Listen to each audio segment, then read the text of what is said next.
Assalamu alaikum warahmatullahi wabarakatuh, mtazamaji wa Gumzo la Ghassani, karibu kwenye gumzo hili maalum na Sheikh Ponda Isa Ponda ambaye tunazungumza naye ikiwa takribani wiki moja na nusu baada ya uamuzi wa mahakama nchini Tanzania ambao ulitokana na kesi ya kimsingi ambayo ilifunguliwa yeye na wenzake kuhusiana na mamlaka ya kiitwacho Baraza Kuu la Waislamu la Tanzania BAKWATA. Karibu sana Sheikh Ponda, karibu kwenye gumzo hili maalum nawe. Nami nashukuru sana Brother Hassani kwa kupata fursa pia ya kuzungumza leo. Nashukuru sana na alhamdulillah, nafikiri tutaongea ya kutosha. Asante sana. Kwa hakika tumekuita Sheikh Ponda kwa ajili ya kupata ufafanuzi baada ya kesi hii kumalizika, ambao mlifungua nadhani kuanzia tangu mwaka jana tangu mwaka juzi wa 2024 na mwanzoni wa mwaka huu ndio imetoka hukumu yake, lakini kwa sababu kuna mengi ambayo tumesikia akisemwa baada ya hukumu yenyewe, tukataka tupate upande wenu nyinyi kama watu ambao mlifungua kesi hii na namna ambavyo mmeipokea na namna ambavyo yale ambayo tunayasikia mnayatolea maelezo gani. La kwanza kabisa, kabla ya yote, huenda pengine ikawa baadhi ya watazamaji wetu hawajafahamu hasa tunazungumzia kitu gani hasa, pengine hawakuisikia kesi, hawakuisikia hukumu, hawakusikia anaosema baada ya hukumu.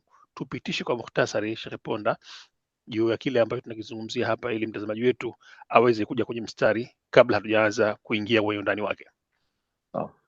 Kwa kifupi ni kwamba katika taifa letu la Tanzania kwa muda mrefu sana jamii ya Kiislamu imekuwa na malalamiko sana dhidi ya serikali, kwamba serikali imekuwa ikikandamiza haki zao za msingi sana, na hii ilianzia mwaka 1968 kwa sababu wakati huo Waislamu walikuwa na uongozi mzuri sana.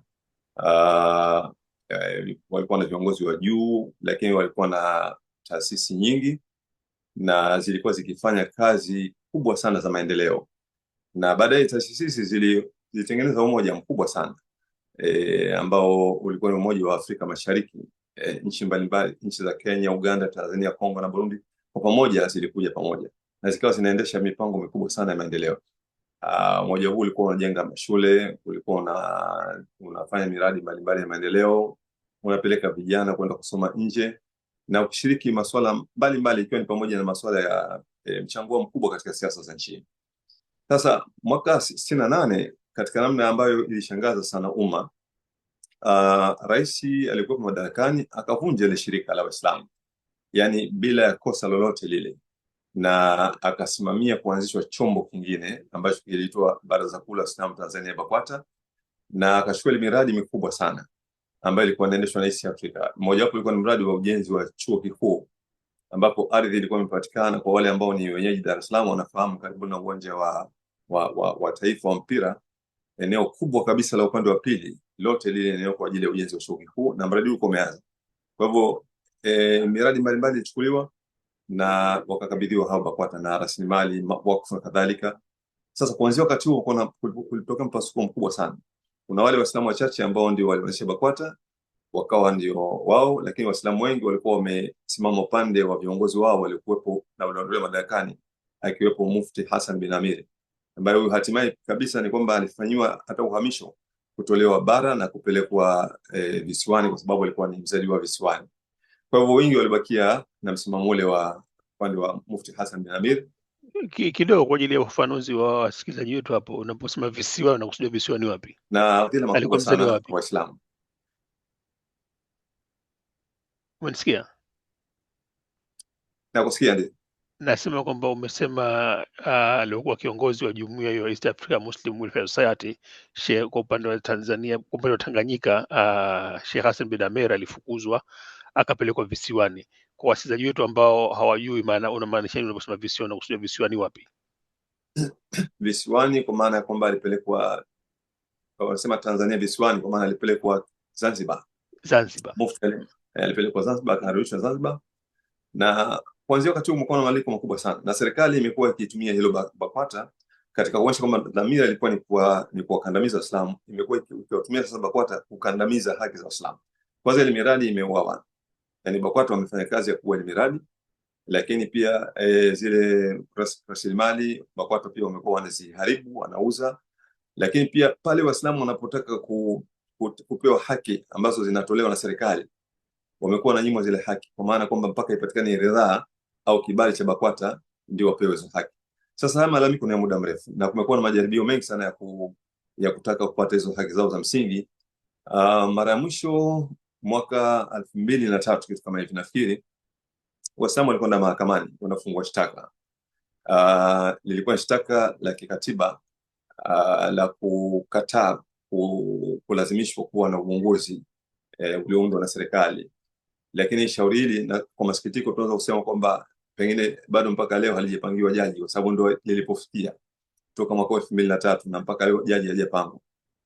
Kwa hivyo kumekuwa na jitihada mbalimbali. Sasa mwaka juzi baadhi ya Waislamu tuliamua kwenda mahakamani, na sababu kubwa wakati huo iliyotuchochea ilikuwa ni kwamba kulikuwa na malalamiko mengi sana. Watu wanakwenda kusajili taasisi, wanazuiliwa, watu kuna haki zao mbalimbali wanakataliwa.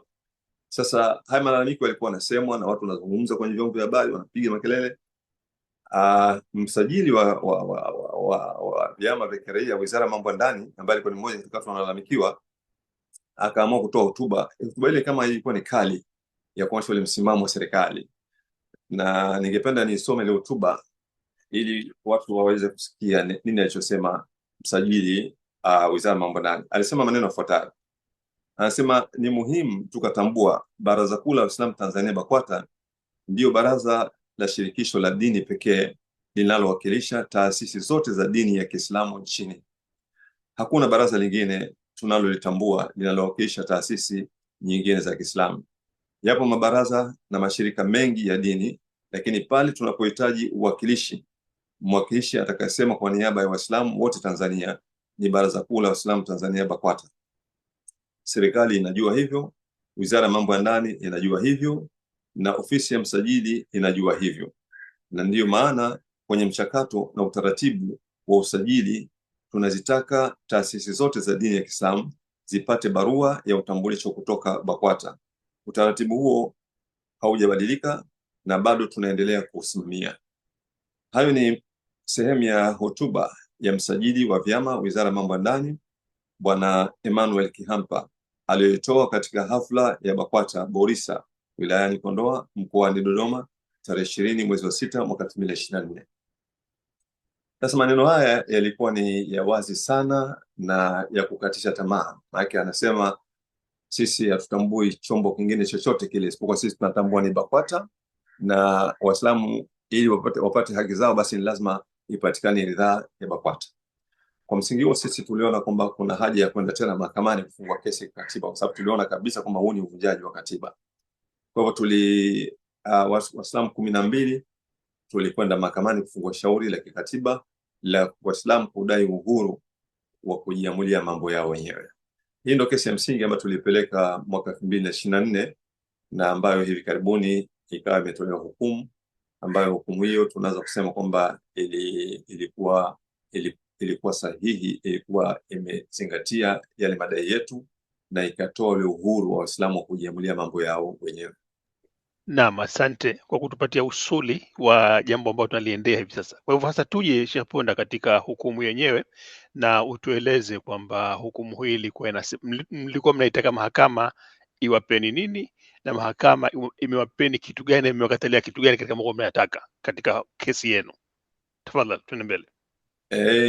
Kwanza sisi tulitaja vifungu vya katiba ya Jamhuri ya Muungano ya Tanzania ambavyo tulikuwa tunaamini kwamba vinatupa uhuru katika mtu kuwa huru kujiunga na shirika ambalo unalotaka, kuwa huru pia kuanzisha shirika ambalo unalotaka, kuwa huru katika imani, yani ile imani ambayo wewe unayoikubali basi ndio unatakiwa uifuate katika ile imani, na mengine yanafanana na hivyo, ambapo sisi tukaona kuna vifungu vya katiba vinavyoturuhusu au vinavyotupa hizo haki.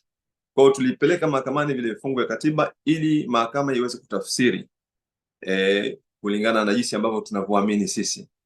Hii ndio ambayo tulipeleka mahakamani, na kwa bahati nzuri mahakama ilitusikiliza na ikatoa tafsiri kwa kurejea vifungu vile vile kuonyesha kwamba hivi ni vifungu ambavyo vinatoa haki ya kikatiba ya kila Mtanzania, kila raia wa Tanzania kuwa huru katika imani, kuwa huru kujiunga na shirika analotaka, kuwa huru kuanzisha shirika analotaka bila ya kulazimishwa na mtu yoyote yule.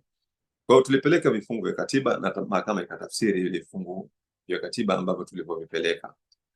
Kwa kifupi sana tunaweza kusema kwamba kesi yetu ilikuwa ni katiba na tumepata ushindi kwa mujibu wa katiba ya Jamhuri ya Muungano wa Tanzania.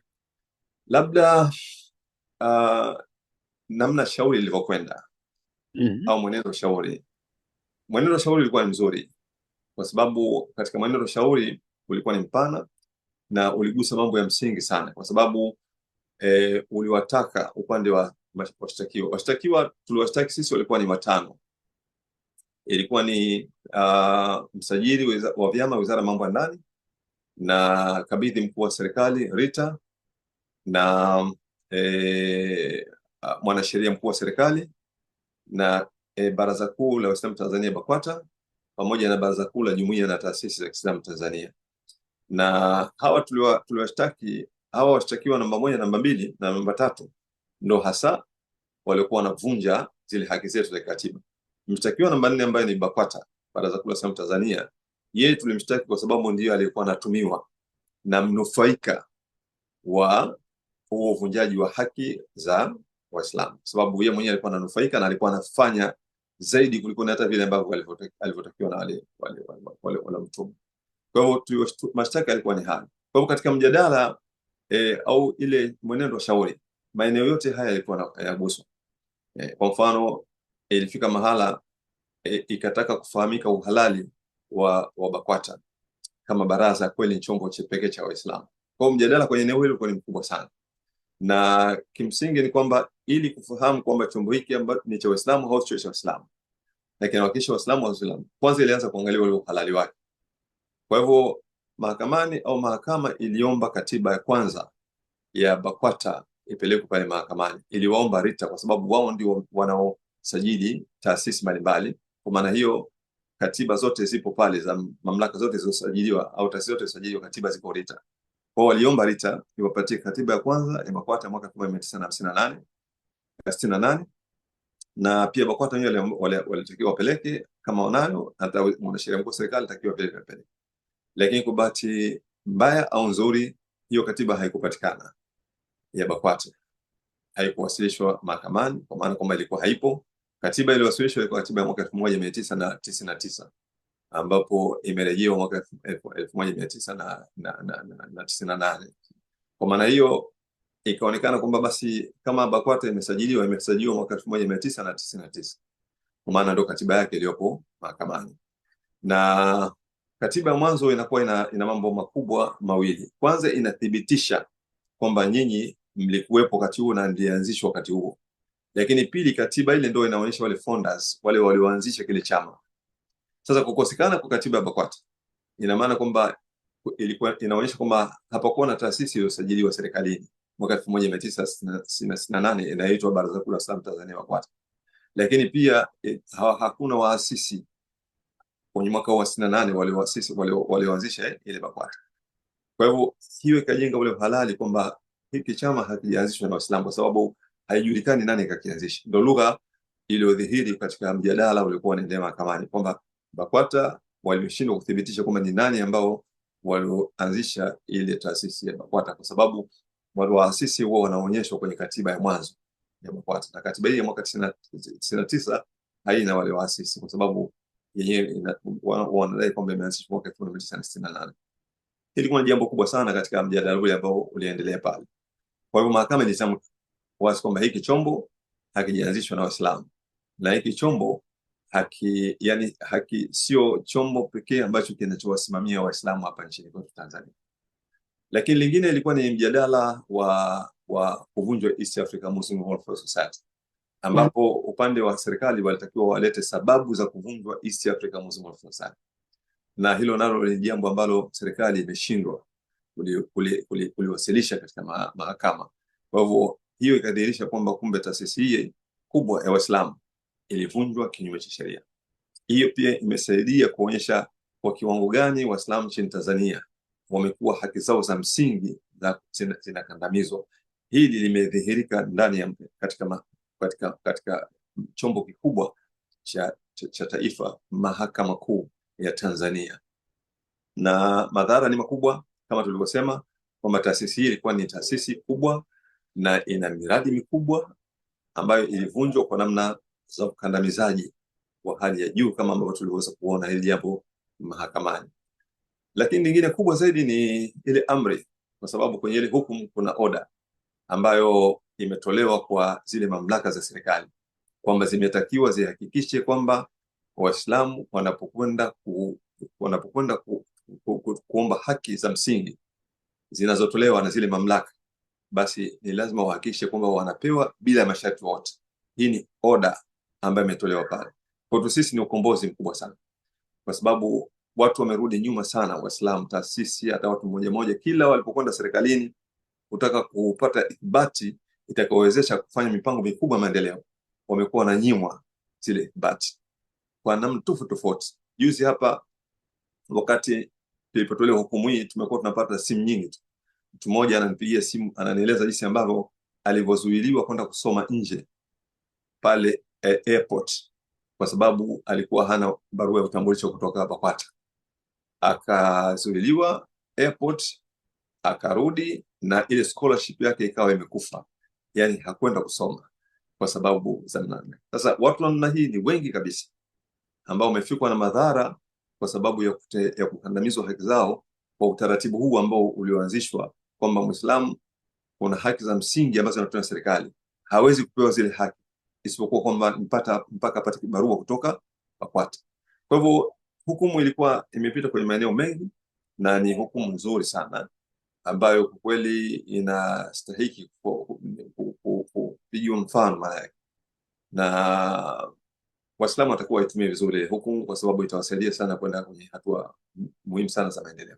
Kwa kifupi, mwenendo wa kesi ulikuwa ni huo, na kubwa zaidi ni ile kwamba serikali ilitamka wazi kabisa kwamba BAKWATA sio taasisi inayowasimamia wote. Naam, asante kwa kutupitisha pia katika hukumu yenyewe na yale ambayo yametokana na hiyo hukumu ambayo imetolewa na Mahakama Kuu. Tuje sasa katika utekelezaji wake, Sheikh Ponda, kwa sababu uamuzi wa mahakama ni kitu kimoja, ni hukumu kwa maana ya hukumu, na amri za mahakama ni kitu kimoja, lakini huja hasa katika utekelezaji, kwa sababu tunashuhudia katika baadhi ya mifano ambapo hukumu hutolewa na mahakama. Kwa mfano, kama wakati mahakama ya Afrika Mashariki iliamua kuhusu mgombea huru nchini Tanzania, na matukio mengine kadha wa kadha yameamuliwa kwa nyuma na mahakama, lakini katika utekelezaji hayakutekelezwa na mpaka leo kama kwamba mahakama haijakuamua. Nyinyi upande wenu munaamini kabisa kwamba kile ambacho mahakama imekiamua kitaingizwa kwenye vitendo, kiatekelezwa, au tuseme tangu imetokea hukumu mpaka sasa kimeanza kutekelezwa? Unajua hili jambo ni hii misingi dhidi ya haki za Waislamu imepanuliwa sana. Unajua mashirika ya serikali, taasisi za serikali, hizi taasisi nchini kwetu Tanzania kuna sera ya mamlaka za serikali kusaidia dini. Sasa zile bodi zile zimekuwa zinaweka kanuni za namna ya kusaidia hizo dini zenyewe. Sasa kule kwenye mabodi mengi ya mashirika haya wenyewe wameweka kanuni kwamba yani pale ambapo inapohitajika hizi taasisi au bodi inahitaji pengine kutoa huduma fulani au msaada fulani kwa dini, imeweka kwamba ni BAKWATA. Sasa ni karibuni mashirika yote yako hivyo. Sasa huu upana wake huu utekelezaji wake sijui, lakini tunaamini kwamba unawezekana kuwa ni mgumu, kwa maana kwamba ile tabia ya kuzoea yani kuwakandamiza Waislamu. Na nitie mashaka sana kwa sababu siku baada ya hukumu, siku ile ya hukumu, alizungumza kiongozi mmoja wa BAKWATA, alizungumza kwa majivuno makubwa sana. Katika kuzungumza akasema kwamba wala hamtaweza kuona mabadiliko yoyote yani akiwa na maana kwamba hali itaendelea kuwa hivi. Na huyu kauli yake sio ya kupuuzwa, kwa sababu ni watu wana ukaribu mkubwa sana. Serikali imefanya kazi na BAKWATA kwa muda mrefu sana, ikiwatumia hivi vyombo hivi, SURITA, Wizara ya Mambo ya Ndani, usajili, ni watu ambao wamewatumia sana BAKWATA. Kwa hivyo wanapotamka BAKWATA wakasema kwamba yani hakutakuwa na mabadiliko, ni jambo ambalo ni la kuzingatia sana, na wakati huo anajua kabisa kwamba ni hukumu ya mahakama ya chombo kikubwa, lakini akasema kwamba hakutakuwa na mabadiliko, ni jambo ambalo ni kubwa sana. Kwa hivyo ni kweli kabisa kwamba utekelezaji unahitaji dhamira ya kweli ya serikali, lakini nadhani kwa sasa serikali, kwa sababu inazungumzia sana swala la haki za watu, swala la maridhiano, swala kadhalika, nafikiri ndio mambo ambayo yanatakiwa yazingatiwe, kwa maana kwamba wahakikishe kwamba zile haki za watu zinatendeka kwa namna moja au nyingine. Hukumu kama hizi zinapotolewa, basi zizingatiwe kila mahala, sababu inawezekana kweli mtu akafika mahala akaendelea kulazimishwa. Maana hili swala hata kama usichukulie kwamba ni hukumu ya mahakama, lakini wai wewe mamlaka, huduma unayotoa serikali, alafu unamzuilia mtu anakuja ambaye ana haki, mwananchi raia unamfahamu, alafu anaomba ile haki, alafu unabesi kupi ile haki mpaka aridhike kwanza. Nani kama ni Waislamu wasema aridhike BAKWATA, kitu ambacho hakiwezekani. Ni mambo ambayo serikali inaweza kayaona kumbe kuasi, na madhara yake ni makubwa sana. Madhara yake ni makubwa sana. Huu utaratibu ambao waliwekewa Waislamu umepelekea haki nyingi kupotea na kushindwa kufanya mambo mengi sana ambayo ni muhimu ya labda hapa ndio penye swala Sheikh Ponda, kwamba kwani hivi BAKWATA ilikuwa ina ubaya gani kwenu nyinyi Waislamu wa Tanzania kiasi ya kwamba ikawa ni chombo ambacho mnaikataa kwamba hakiwawakilishi yote? Maanake tuseme kwamba kama haya, hata kama katika katiba yake au katika kuanzishwa kwake haikuwa kinawakilisheni nyote kama Waislamu wa Tanzania, lakini vipi kama katika utekelezaji wake kinatekeleza majukumu yake, kinatoa barua kwa wanafunzi wanaenda vyuoni kusoma nje ya nchi kwa jina la Uislamu, kinatoa idhini kinapotakiwa kwa ajili ya taasisi za misaada na kadha wa kadha. Vipi ikiwa kinatekeleza majukumu yake hata kama katika asili yake haikuundwa kwa ajili ya kuwawakilisheni kila Muislamu katika ya jamhuri ya katika upande wa Tanzania bara? Ubaya wake ni upi BAKWATA? Kwanza BAKWATA haijakubalika toka ilipoundwa. Yani mtu unakubali kile kitu chako. Yani Waislamu hawajui. Yani sio maki nikisema Waislamu wenyewe sio sisi. Hao walikuwepo mwaka 68. Wenyewe walikuwa hawajui BAKWATA imetoka wapi. Maanake wakati inaundwa BAKWATA mwaka 68 kulikuwa hakuna haja ya chombo kama BAKWATA. Kwa sababu wakati huo yani kwa mazingira yote, maana kama ni mazingira ya elimu ya dini, ndio wakati huo wako kina Mufti Hassan bin Amir au kina Sheramia au kina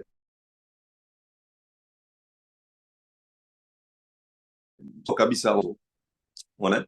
Na ikiwa ni masuala ya maendeleo, ndio wakati huo Waislamu wanafanya maendeleo makubwa kabisa, wanajenga mashule na wakati wanajenga vyuo. Kama ni umoja, Waislamu walikuwa ni umoja. Hapa Tanzania walikuwa na taasisi inaitwa Jamiatul Islamia fi Tanganyika, maana yake ni umoja Waislamu wa Tanganyika, lakini washakwenda mbali sasa, wana East Africa. Kwa hivyo yale mazingira yalikuwa pale, ilikuwa hakuna haja ya chombo kama BAKWATA. Lakini zaidi hapo, yani huwezi kutoka kwenye taasisi kubwa kama ya Afrika Mashariki alafu kuja kwenye taasisi ndogo. Yani unavunja shirika kubwa alafu unaunda taasisi ndogo ambayo ni kama hiyo ndio BAKWATA. Taasisi yenyewe ya watu ambao hawajulikani kabisa, ni watu tu hamjui wametoka wapi. Sasa uwezo unapozungumza kwamba kwa nini hamuipendi, sio kwamba tuipendi, hatuijui. Sasa maana yake ni chombo ambacho wale walikuwepo wakati kinaundwa walikuwa hawajui kinaundwa kwa sababu gani, kimetoka. Lakini ujio wake umekuja kwa namna ya vita, maana yake imetangulizwa mbele, nyuma wakiwepo watu wenye nguvu. Hao walikuwa wenye nguvu, wakawa wanafanya athari kubwa sana, ndio kama hizo za kuvunja miradi mikubwa, wakachukua mali. Kwa hivyo ni chombo ambacho hakikupendeza toka wakati huo.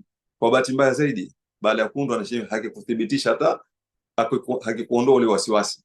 Kimeendeleza ni zile fitna dhidi ya Waislamu, uharibifu mkubwa. Yani leo hii katika moja ya vitu tulipeleka mahakamani kama ushahidi, tulipeleka link ya mahakama ambayo inaonyesha jinsi ambavyo BAKWATA ilivyokuwa na migogoro na taasisi nyingi za Kiislamu kuliko taasisi yote.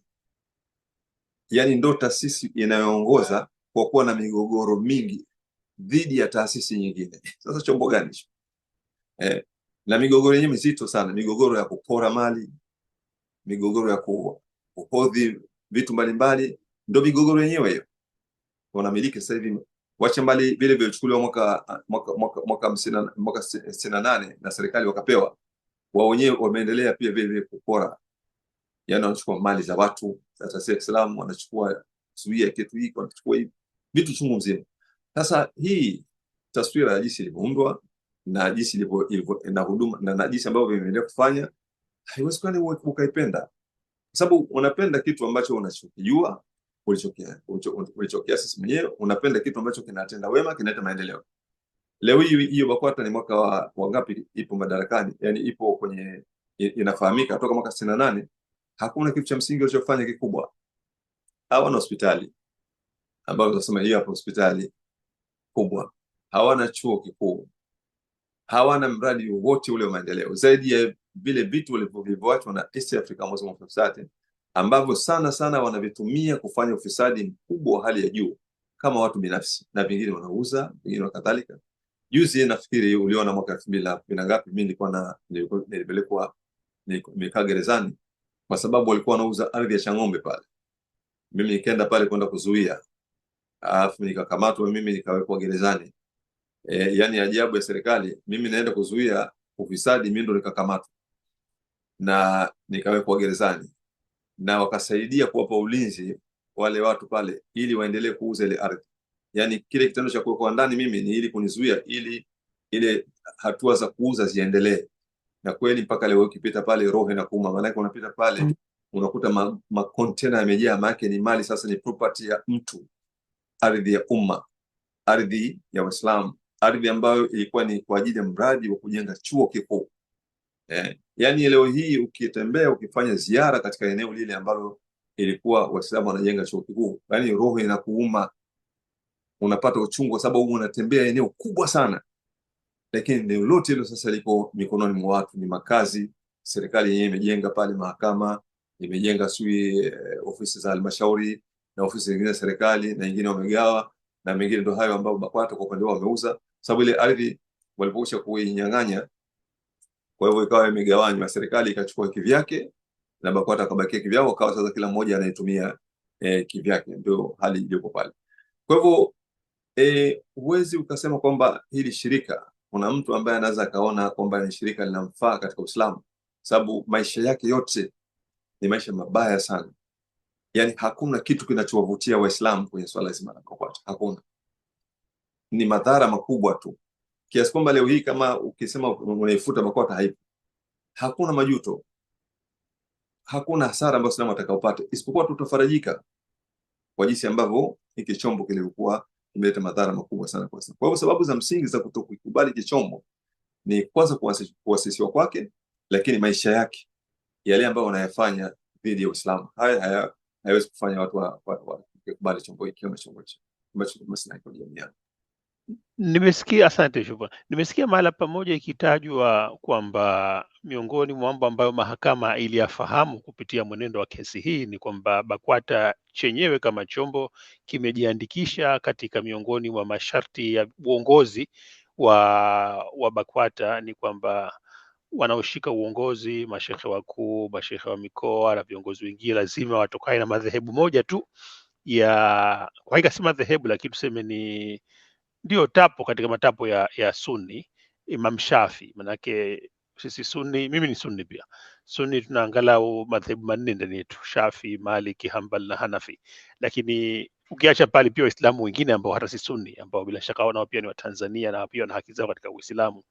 Lakini nilisikia pale pamoja ikitajwa kwamba miongoni mwa mambo ambayo yameagizwa kikatiba kwa mujibu wa mwongozo wa BAKWATA ni kwamba lazima itokane na tapo hilo la Uislamu.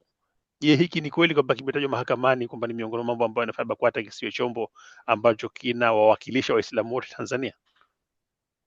Kwanza nataka watu waelewe vizuri hapo, ilipotajwa katiba ya BAKWATA haina maana kwamba katiba ya BAKWATA ilikuwa inakaguliwa kwamba labda pengine katiba ya BAKWATA inaweza ikatoa uhalali kwa kwamba BAKWATA ni taasisi ya Waislamu wote. Hakuna kitu kama hicho, isipokuwa ilikuwa inaletwa kama ushahidi, yani wao wenyewe wajione kwamba wanatamka hivyo kwamba wao sio wawakilishi wa Waislamu wote.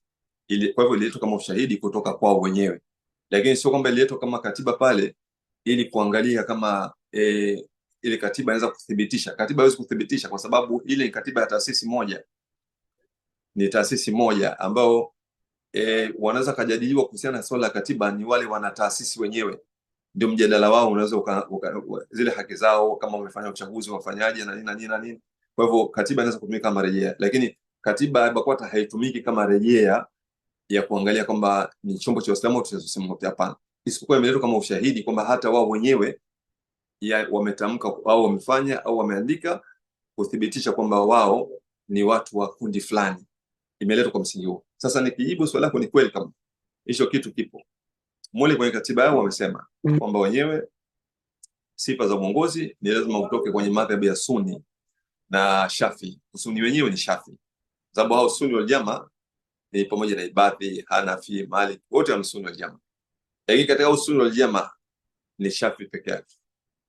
Kwa hivyo hapa ni kwamba wao wenyewe kwamba wameandika au kutamka au kuthibitisha kwamba kuna Waislamu wengine wako nje ambao ni wasiokuwa Shafi. Kwa hivyo hii ni thibiti kwa mujibu wa katiba yao wao wenyewe, na ipo hivyo kweli kwenye katiba ya BAKWATA. Naam. Swala jingine linahusu zaidi siasa tuseme siasa za dini, maana kusema kwamba mwongozo wa dini yetu, Sheikh Ponda anatuambia kwamba shikamaneni katika njia ya Uislamu, kwa maana njia ya haki, na musifarakane. Kwa hivyo suala la kuwa na umoja na mshikamano katika Uislamu ni suala wajibu kwa Waislamu. Nyinyi Waislamu 12 ambao mmekwenda kupeleka kesi mahakamani, hata kama mahakama imeamua kwa maslahi yenu, hamuoni kwamba khalifu amri hii, kama mmekwenda ukihoji chombo cha Waislamu wenzenu mahakamani, na kwa hivyo mkaweka wazi mtafaruku ambao ulipo neno, baada ya kwamba baada ya kufuata msimamo au msingi wa kwenda kutafuta umoja zaidi kuliko kutafuta mfarakano? Sisi tuko sawa sawa. Kwa sababu gani?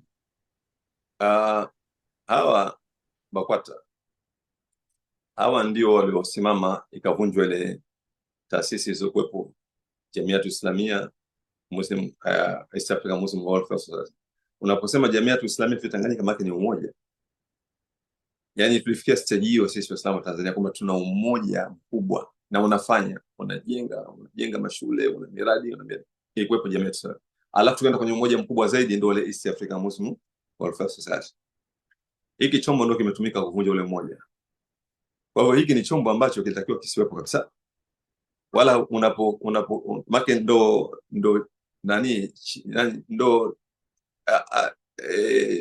ndo sumu maana ya umoja hiki, na ndio kimevuruga umoja kwa muda wote kabisa. Mwaka 1991 katika hii madhila yanaendelea, ilifika mahala Waislamu wakakaa wakafikiria kwamba kwa nini hatuna umoja. Katika kufikiria, wakati huo BAKWATA ipo, ikaonekana hii ndio imelazimishwa kwa Waislamu, lakini imeshindwa kuleta umoja. Kwa hivyo uliitishwa mkutano wa Waislamu kutoka nchi nzima maana kuja kufikiria namna gani ya kwenda kwenye kuwa na sauti ya pamoja na kufanya mambo yetu pamoja. Kabla ya hapo ni kwamba kulikuwa kuna kamati ndogo ya taasisi kubwa ambayo ilikaa kuleta hiyo fikra ya kuleta Waislamu wote ili tuangalie namna kwenda pamoja. Sasa kwenye ile kamati, kile vikao vya mwanzo kabisa, BAKWATA walialikwa, walikuwepo. Mjadala ulitokea kwenye kamati ndogo, ulikuwa unaona kwamba tusiunde taasisi nyingine, lakini tuboreshe hii BAKWATA, tuboreshe BAKWATA, alafu iwe ni chombo ambacho kinawaongoza Waislamu wote. Ilipotamkwa tu hivyo, ndio kawa ugomvi mkubwa kwa wale wajumbe waliokuja kwenye baraza ile la BAKWATA, wakaondoka moja kwa moja, lakini Waislamu waliendelea na ukafanyika mkutano mkubwa kabisa katika ukumbi wa Nkrumah pale mwaka 91. Na ili ule mkutano waweze kuona uhalali wake, serikali walimwalika waziri, wakati walikuwa ni Abraham Kinana, na fi waziri wa ulinzi vile ofisi ya rais au waziri mkuu, alikuja kufungua ule mkutano pale, na mkutano ukafanya maazimio, na yale maazimio yalikuwa ni pamoja na yanalenga hivyo kwamba wao BAKWATA washirikiane na Waislamu wengine. Kwa kifupi ni kwamba walikataa kabisa ule umoja. Kwa hivyo ni chombo ambacho unapofika mahala ukakabiliana nacho, kwa maana kwamba ukakilaumu au ukakibana kwa namna moja nyingine, ndio tatizo kubwa la umoja. Hiki ndio ambacho kinavuruga umoja wa Uislamu kwa namna kilivyoundwa, namna ambavyo kilivyoendesha maisha yake. Wanaharibu mambo mengi sana hawa, wanaharibu miradi mingi sana. Yani haya tunazungumza hapa ni mambo ambayo ni kwa sababu tunazungumza kwa jumla, lakini tukikuonyesha mambo wanayofanya hapa nchini huwezi ukaamini kwamba Waislamu wanafanya kitu kama hicho. Yale mambo wanafanya kwenye jamii ya Kiislamu huwezi ukaamini kwamba hili jambo anaweza kufanya mtu ambaye ametoa shahada na anafanya dhidi ya Muislamu mwenzake au dhidi ya taasisi ya Kiislamu. Mambo mazito kabisa ambayo sisi tunajua na ushahidi tunao, maana yake ni yale ambayo yanapotezea kabisa, yanapotezea mtu hadhi ya kwamba huyu kuwa kiongozi wa dini ya Kiislamu. Kwa kifupi ni kwamba ili halikupelekea kuvuruga umoja, isipokuwa linapelekea umoja. Sasa hivi jitihada kubwa ambayo inaendelea ni namna gani Waislamu wanaweza wakakaa mahali pamoja ili wafikirie kutengeneza nguvu ya pamoja ambayo inaweza ikasaidia kukabiliana pale ambapo Waislamu wanaponyimwa haki zao au iwape sauti ya kuwa na uwezo wa kudai haki zao. Ndio fikra ambayo kubwa inaendelea. Kwa usawa umoja ilipo pale muhimu, lakini BAKWATA haiwezi kuleta umoja, isipokuwa BAKWATA inapinga umoja na imeleta madhara makubwa sana dhidi ya umoja. Naam, umenitangulia hili kwa kuzungumzia a way forward, nini hasa kinatokea kitakuja baada ya hukumu hii. Umeshaelezea hukumu yenyewe, umeshafafanua kuhusu usuli wake, umeshaelezea kuhusu athari zake ambazo nazo. Sasa tuende swala la mwisho kabisa. Hukumu imeshatoka, amri imeshatamkwa na mahakama, na sasa nyinyi watu 12 na wenzenu Waislamu wengine wa Tanzania wanakuja katika utekelezaji wa masuala haya, na nazungumzia sasa hapa kuhusu matarajio ya siku zijazo kuanzia sasa kwenda huko mbele. Mmoja umesema kwamba juhudi za kuwaleta Waislamu kwa pamoja, ambapo bila shaka swala muhimu sana kabisa, lakini pengine swala hili ni swala ambalo liko zaidi kinadharia kuliko ni kimatendo, na kusija kusema vipi mnaweza kuwaleta Waislamu pamoja katika jamii ambayo imepasuka mpasuko ambao tunaushuhudia hivi sasa. Hilo ni jambo sio gumu sana, kwa sababu wanapozungumza mpasuko, sio mpasuko kwamba ukoje. Mpasuko ni ule uliotoka mwaka 68. Maana ilipoundwa BAKWATA mwaka 68 ulitokea mpasuko, ukawa kuna BAKWATA na wasiokuwa BAKWATA. BAKWATA ni wachache sana, wasiokuwa BAKWATA ni wengi, ndio tunazungumza. Kwa hivyo huku kwa hawa wasiokuwa BAKWATA hakuna mpasuko. Ndio maana unaona kwamba imetokea kama mlipuko fulani wa furaha. Yaani hapa Tanzania sasa hivi kuna furaha kubwa sana.